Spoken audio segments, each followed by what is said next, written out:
Hello বন্ধুরা, আজকে আমাদের উষাবাজার রামকৃষ্ণ আশ্রমে রামকৃষ্ণ ঠাকুরের জন্মদিন পালন করা হয়। দেখুন কত সুন্দর করে সবাই মিলে কীর্তন করা হয়।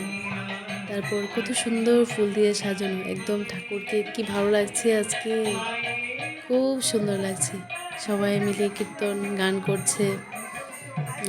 এই যে আমরা তিন বান্ধবী এখানে।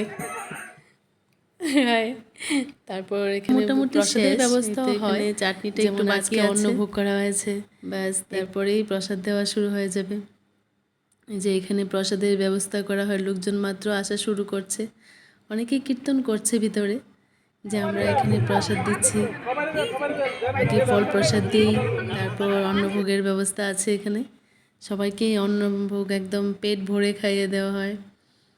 কখনো কখনো খিচুড়িও করা হয়, খিচুড়ি পায়েস। তো আজকে আমাদের মেনুটা ছিল অন্নভোগে অনেক কিছু ছিল, ভাত, ডাল, আলু ভাজা, পনির, টমেটোর চাটনি, পায়েস।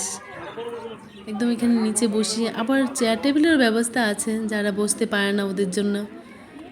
তো বেশ আজকের দিনটা ভালোই লাগলো, খুব ভালোই কাটে আমাদের এখানে। সবগুলো প্রোগ্রামই হয়, যেমন ঠাকুরের জন্মদিন, শারদা মায়ের জন্মদিন, স্বামীজির জন্মদিন, ছোট বাচ্চারাও আসে। এখানে একটা শিমুল গাছ, দেখো কালারটা কত সুন্দর। শিমুল ফুল দেখলে সত্যি মনে হয় যে বসন্ত আসছে, বেশ ভালোই লাগে দেখতে। কত সুন্দর করে সাজিয়েছে ঠাকুরকেও, খুব সুন্দর করে সাজিয়েছে।